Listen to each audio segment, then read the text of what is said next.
पुण्यश्लोक Ahilyadevi Holkar, Solapur university Solapur, सहाय्यक प्राध्यापक doctor उत्तम हरिबा कांबळे। आजचा जो विषय आहे पिटकोत्तर साहित्य, पोस्ट पिटक साहित्य। नमो तस्स भगवतो अरहतो सम्मा संबुद्धस्स। नमो तस्स भगवतो अरहतो सम्मा संबुद्धस्स।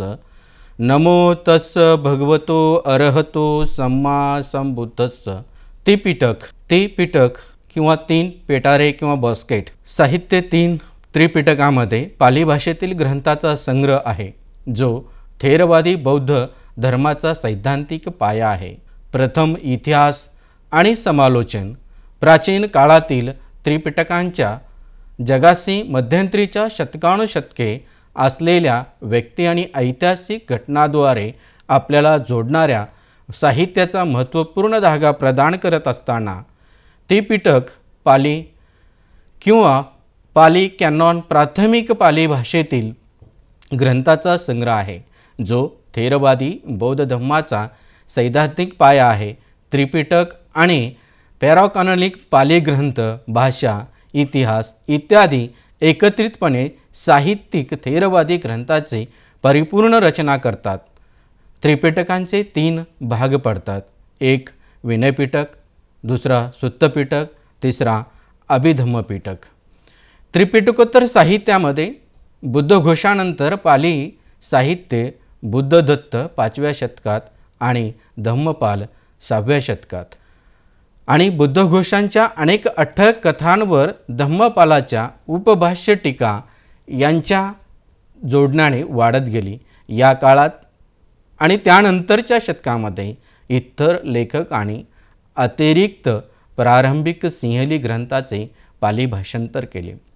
बौद्धांच्या उत्सवातील काव्यात्मक स्तोत्रांपासून तर बौद्ध इतिहासांच्या पहिल्या सहस्र वर्षांचा इतिहास अभिधम्म पाठ्यपुस्तकापर्यंतचा उपभाष्यासह बहुतेक प्रमुख पोस्ट साहित्यामध्ये 12व्या शतकात पूर्ण झालेला आपल्याला दिसून येतो।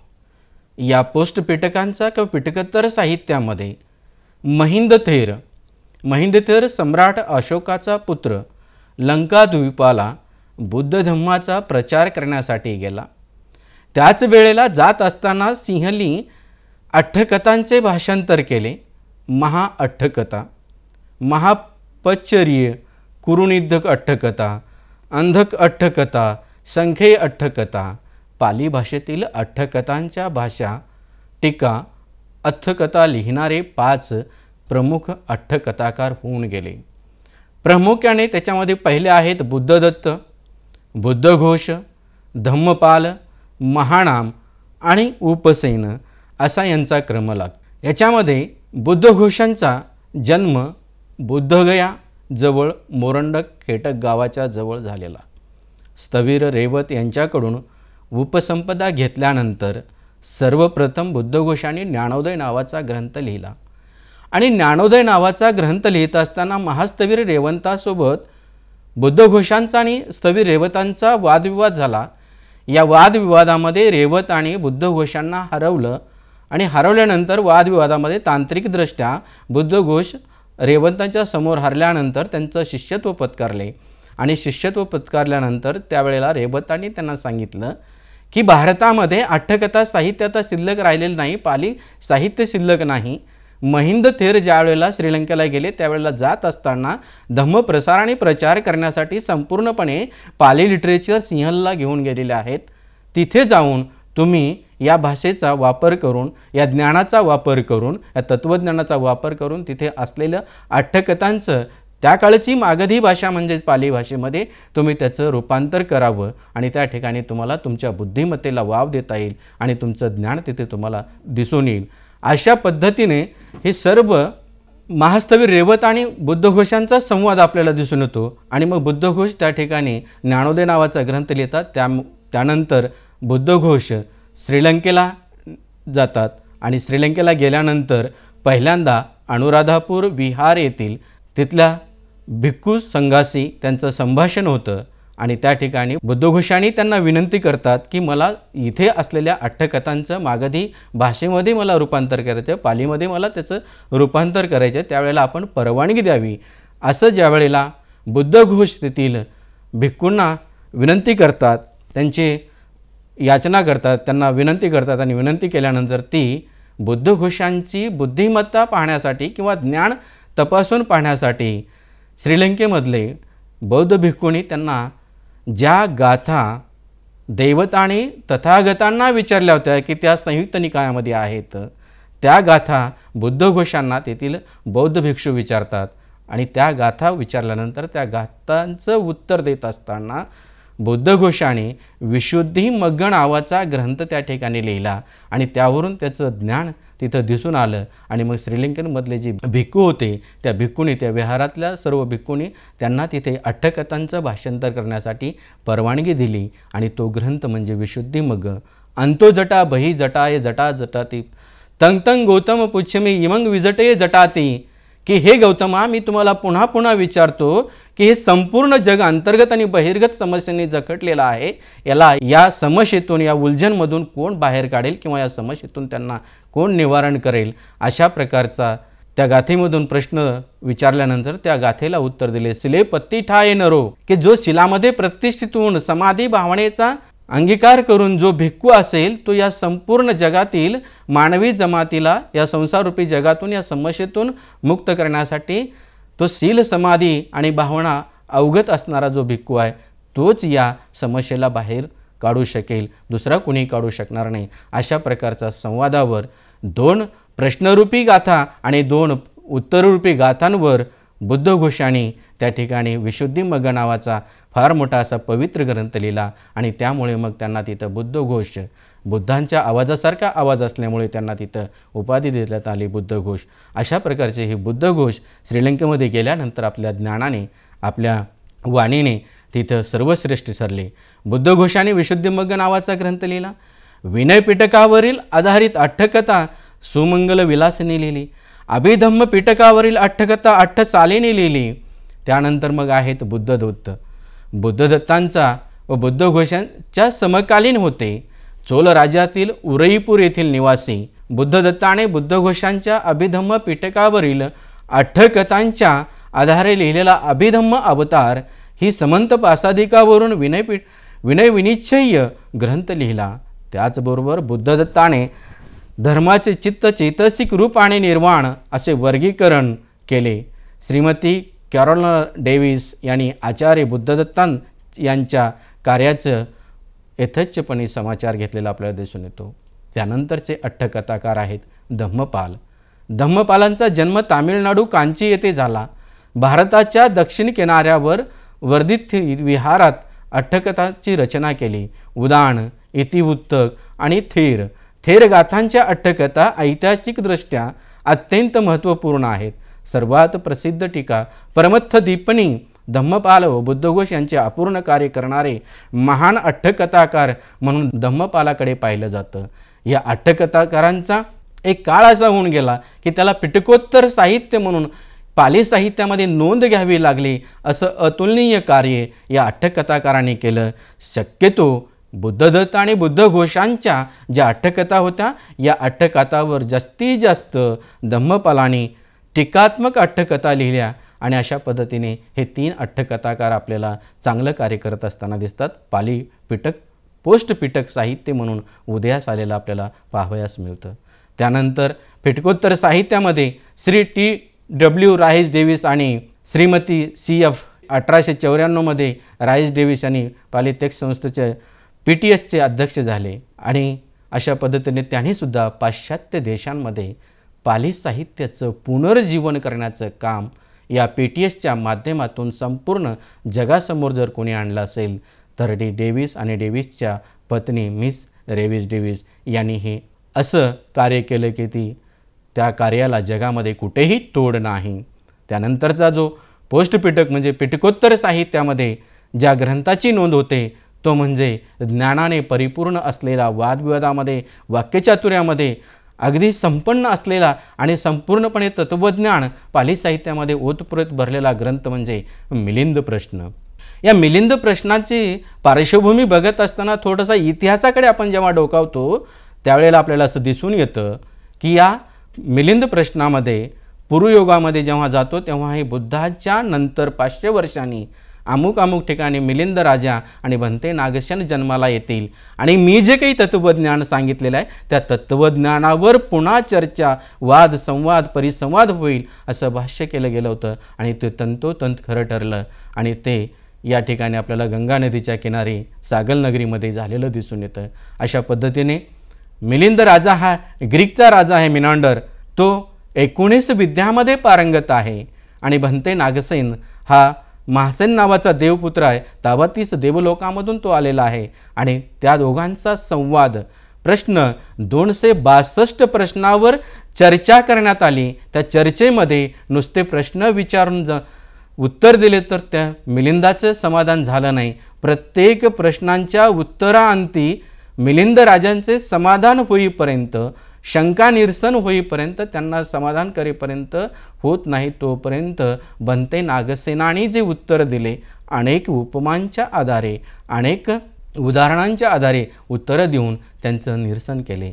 हा ग्रीकचा राजा मिनांडर हा नंतर मग नागसेनापुढे शरणागती पत्करतो आणि त्यानंतर तो बौद्ध धम्म स्वीकारतो. त्याचं नाव मिलिंद होतं आणि हा जो महासेन नावाचा देवपुत्र होता, 32 देवलोकांमधून पृथ्वीवर तलावर आलेला, तो भंते नागसेन होतो. अशा पद्धतीने या दोघांचा संवाद, प्रश्न उत्तररूपी संवाद ज्या ग्रंथामध्ये आहे त्या ग्रंथाला मिलिंद प्रश्न असे म्हणतात. राजा मिलिंद आणि भंते नागसेन हा मिलिंद प्रश्न हा ग्रंथ पाली साहित्यातील एक महत्त्वपूर्ण ग्रंथ आहे. मिलिंद प्रश्नाचे एकूण 7 विभागात विभागलेला आहे. राजा मिलिंदाने विचारलेल्या 262 प्रश्न या प्रामुख्याने 7 खंडामध्ये विभागलेले आहेत. या ग्रंथामधून ऐतिहासिक, भौगोलिक, सामाजिक, तात्विक, धार्मिक, सांप्रदायिक माहिती मोठ्या प्रमाणामध्ये आपल्याला मिळते. तत्कालीन 18 विद्या व 6 तीर्थंकरांचाही उल्लेख यात आढळतो किंवा मिळतो. उत्तर भारतात लिहिला गेलेला अंतिम पाली ग्रंथ म्हणजे मिलिंद प्रश्न होय. त्यानंतर पिटकोत्तर साहित्यामध्ये बुद्धघोष विशुद्धीमग्गांच्या 3 प्रतीसह या ठिकाणी आपल्यामध्ये चित्रामध्ये दिसून येतं. विशुद्धीमग्ग ग्रंथात एकूण 23 परिच्छेद आहेत. हे विभाग शील, समाधी व प्रज्ञा क्रमानुसार विभागलेले आहेत. पाली साहित्यातील एक महत्त्वाचा ग्रंथ म्हणून बौद्ध धम्म विश्वकोश म्हणून जरी या ग्रंथाकडे बघितलं तर वावगं ठरणार नाही किंवा अतिशयोक्ती वाटणार नाही, कारण 23 परिच्छेदामध्ये या विशुद्धीमग्गाचा आपण अभ्यास करतो. त्यानंतर आहे दीपवंश. दीपवंश हा एक ग्रंथ पद्यमय, महाकाव्य आणि गद्यमय अशा पद्धतीचा आहे. दीपवंशामध्ये या ग्रंथामध्ये इसवी सन 325 ते 352 पर्यंतचा इतिहास दिलेला आहे. दीपवंश हा प्राचीन ग्रंथ आहे. महावंश त्यावर आधारलेला ग्रंथ आहे. बौद्ध धम्माचा इतिहास रेखाटलेला आहे. या ग्रंथामध्ये लंका द्वीपाचा इतिहास असल्याने त्याला दीपवंश असे नाव देण्यात आलेलं आहे. या ग्रंथाचा लेखक अज्ञात आहे. त्यानंतरचं साहित्य आहे महावंश. महावंशाची मूळतःच निर्मिती ही दीपवंश या ग्रंथावर आधारलेली आहे. या ग्रंथाचा लेखक महानामथेर पहिला यांनी या दीपवंशाच्या आधारे महानामथेराने महावंश महाकाव्य हा ग्रंथ लिहिला. कारण दीपवंश हा गद्यात्मक ग्रंथ आहे तर हा महावंश हा पद्यात्मक ग्रंथ आहे. आणि गद्यात्मकमध्ये कशा लढाया वगैरे सांगितल्या जातात, परंतु पद्यात्मकमध्ये काव्यात्मक रूपाने महावंशाची निर्मिती झाल्यामुळे जे काही राजांचा ऐतिहासिक कालखंड होता तो कालखंड चांगल्या पद्धतीने पुढे रेखाटण्याचं काम काव्याच्या माध्यमातून या महानामथेराने आपल्याला केलेलं दिसतं.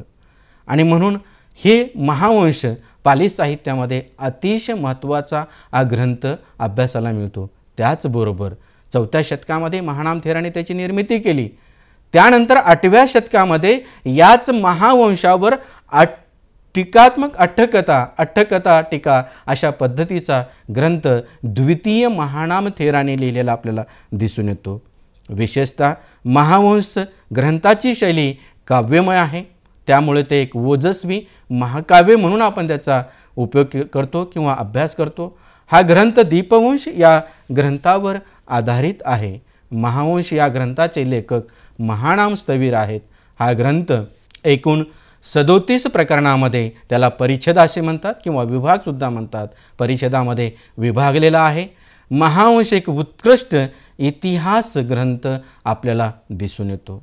आणि एकंदरीत या वंश साहित्याचा अभ्यास करत असताना संपूर्णपणे इसवी सनापूर्वीपासून ते इसवी सनापर्यंत आज तागायतपर्यंत सुद्धा या महावंशाची लिखाण पद्धत चालू आहे श्रीलंकेमध्ये, आणि ते आपल्याला अभ्यासातून बघायला मिळते. त्यांचा इतिहास लिहिणं चालूच आहे. अशा पद्धतीचा इतिहासाच्या नोंदी घेण्याचं काम या दीपवंश आणि महावंशामध्ये केलं जातं.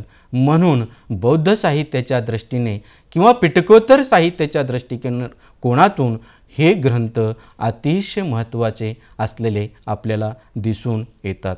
त्यानंतर या पिटकोत्तर साहित्यामध्ये ज्या बौद्ध संगीत्या भरल्या, 6 बौद्ध धम्म परिषदा, 6 बौद्ध धम्म परिषदामध्ये त्यातल्या 3 भारतामध्ये झाल्या, 3 परदेशामध्ये झाल्या. 3 भारतात, पहिली, दुसरी आणि तिसरी भारतात झालेली आहेत. तर त्यानंतर 4थी, 5वी, 6वी, 4थी श्रीलंकेला झाली, 5 आणि 6 जे आताचा ब्रह्मदेश आहे, त्या बर्मा म्हणून ओळखला जातो, या देशामध्ये झालेल्या आपल्याला दिसून येतात. विशेषतः डॉक्टर बाबासाहेब आंबेडकर 6व्या धम्म परिषदेला हजर होते आणि 6वी धम्म परिषद बाबासाहेबांच्या हयातीमध्ये बाबासाहेब त्या धम्म परिषदेला हजर होते. त्या धम्म परिषदेमध्ये जवळपास 2500 विद्वानांचा समावेश होता. मिन तो मिनच्या अध्यक्षतेखाली ही बौद्ध धम्म परिषद पार पाडली. आणि अशा पद्धतीने या पिटकोत्तर साहित्यामध्ये या 6 धम्म परिषदांचा आढावा घेतलेला आपल्याला दिसून येतो. त्यातल्या प्राचीन 3 ज्या धम्म परिषदा आहेत, पहिली धम्म परिषद, दुसरी धम्म परिषद आणि तिसरी धम्म परिषद, या 3ही पाली साहित्याच्या दृष्टिकोनातून अतिशय महत्त्वाच्या आहेत. पुढच्या सुद्धा आहेत, परंतु ह्या पहिल्या 3 भारतामध्ये झाल्यामुळे पाली लिटरेचर सक्षमपणे या इतिहासामध्ये, साहित्यामध्ये या धम्म परिषदांचा उल्लेख आपल्याला मिळतो. तर या धम्म परिषदांच्या माध्यमातून पाली सुत्तांचा उपदेश आपल्याला मिळतो. म्हणून एकंदरीत ही भक्कम ऐतिहासिक पाठपुरावा या धम्म परिषदांच्या माहितीतून आपल्याला अभ्यासाला मिळतो. पहिली धम्म परिषद हे सम्राट अजातशत्रूच्या कालखंडामध्ये राजगृह येथे भरली आणि राजगृहाला भरल्यानंतर त्या ठिकाणी या पहिल्या धम्म परिषदेचे अध्यक्ष महास्थवीर महाकाश्यप होते. या पहिल्या धम्मसंगीतीला जवळपास 500 अरहंत भिक्षूंनी भाग घेतला होता. तर या धम्म परिषदेचे आयोजक अजातशत्रू होते. ही सप्तपर्णी गुहेसमोर ही धम्म परिषद चांगल्या मोठ्या प्रमाणामध्ये साजरी करण्यात आली. जवळपास ही धम्म परिषद 9 महिने चालली होती. हे धम्म परिषद घेण्यामागचा दृष्टिकोन हाच होता की तथागतांचा शेवटचा शिष्य सुभद्रांनी अपशब्द बोलल्यामुळे, अभद्र बोलल्यामुळे महाकाश्यप, महास्थवीर, रेवत या सर्व विद्वानांनी आनंदाने ही धम्म परिषद विचारविनिमय करून पाली साहित्याचा ऱ्हास होऊ नये किंवा धम्माचा ऱ्हास होऊ नये हा दृष्टिकोन समोर ठेवून ही धम्म परिषद आयोजित केली. आणि अशा पद्धतीने जे त्रिपिटक साहित्य जे अलिखित स्वरूपामध्ये होतं त्यांचं संकलन करण्याचं काम पहिल्या धम्मसंगीतीमध्ये करण्यात आलं. हा त्या पाठीमागचा प्रमुख उद्देश होता. त्यानंतर दुसरी धम्म परिषद भरली ती वैशालीला. वज्जी आणि वैशालीमधले जे काही भिक्खू होते यांच्यामध्ये मतभेद निर्माण झाले होते, संघभेद निर्माण झाला होता. जे 10 नियम या भिक्खू संघांना लावण्यात आले होते त्याला दस्सवत्थुनी म्हणून आपण त्याचा अभ्यास करतो. या दस्सवत्थुनीचा प्रामुख्याने पालन केलं जात नव्हतं आणि विनयाला सोडून ही वज्जीमधले भिक्खू वागत होते, राहत होते. त्यांना परत विनय समजावून सांगणं गरजेचं होतं. आणि म्हणून काल अशोकाच्या काळामध्ये वैशालीला वालुकाराम येथे ही धम्म परिषद घेण्यात आली आणि त्यामध्ये दस्सवत्थुनी म्हणजे 10 बाबींवर चर्चा करण्यात आली. ज्याच्यामध्ये शिंगामध्ये मीठ ठेवावं की नाही, दुसऱ्या गावाला गेल्यानंतर भोजन घ्यावं की नाही, दही प्राशन करावं किंवा नाही, उच्च सेनासन बाळगावं किंवा नाही, पैसा बाळगावं किंवा नाही, अशा अनेक 10 बाबींवर त्या ठिकाणी चर्चा करण्यात आली. आणि या धम्म परिषदेतून फलश्रुती अशी मिळाली की भिक्खू संघाचं विनय, भिक्खू संघांवर संविधान घटना निर्माण करण्यात आली आणि 227-28 नियमामध्ये या भिक्खू संघांना बांधण्यात आलं. त्यातले 10 नियम मात्र तात्काळ लागू करण्यात आले. अशा पद्धतीने या दुसऱ्या धम्मसंहितेची फलश्रुती आपल्याला दिसून येते. मग आता पहिली धम्मसंहिता पार पाडली, दुसरी पाडली, तिसरी धम्मसंहितासुद्धा भारतामध्येच झाली. ती धम्मपरिषद पाटलीपुत्रला सम्राट अशोकाच्या कालखंडामध्ये झाली. सम्राट अशोक त्यावेळेला राजा होता. त्याचा समवयस्कर भंते मोगली पुत्ततीस हा फार विद्वान होता. मूळ बौद्ध धम्म कोणता किंवा मूळ बौद्ध धम्माचे संप्रदाय कोणते हा विचार यांच्यासमोर पडलेला होता की जवळपास तिसऱ्या धम्मसंहितेपर्यंत मूळ पंथामध्ये दुसऱ्या 16 संप्रदायाचा शिरकाव झाला होता. 18 संप्रदाय निर्माण झाले होते आणि मूळ बुद्धाचं तत्त्वज्ञान कोणतं आणि संप्रदाय काय हे कळत नव्हतं. त्यामुळं पाटलीपुत्रला सम्राट अशोकाच्या राज्याश्रयाखाली ही धम्मपरिषद भरवण्यात आली. जवळपास या धम्मपरिषदेला 1000 भिक्खू होते आणि त्यांच्या मार्गदर्शनाखाली ही धम्मपरिषद पार पाडली आणि कथावत्तू नावाचा ग्रंथ लिहून मोगली पुत्ततीसाने मूळ बुद्धिझम, मूळ बौद्ध धर्म काय हे किंवा मूळ संप्रदाय कोणता आहे हे सांगण्याचं काम या तिसऱ्या धम्मसंहितेमध्ये मोगली पुत्ततीसाने कथावत्तूच्या माध्यमातून केलं. आणि हे करत असतानाच त्याच कालखंडामध्ये सम्राट अशोकाने त्याच वेळेला लागलीच संपूर्णपणे आशिया खंडामध्ये बौद्ध धम्म प्रसारक आणि प्रचारक पाठवले आणि संपूर्ण आशिया खंडामध्ये बौद्ध धर्माचा प्रसार आणि प्रचार करण्याचं काम या तिसऱ्या धम्मसंहितेमध्ये भरलं.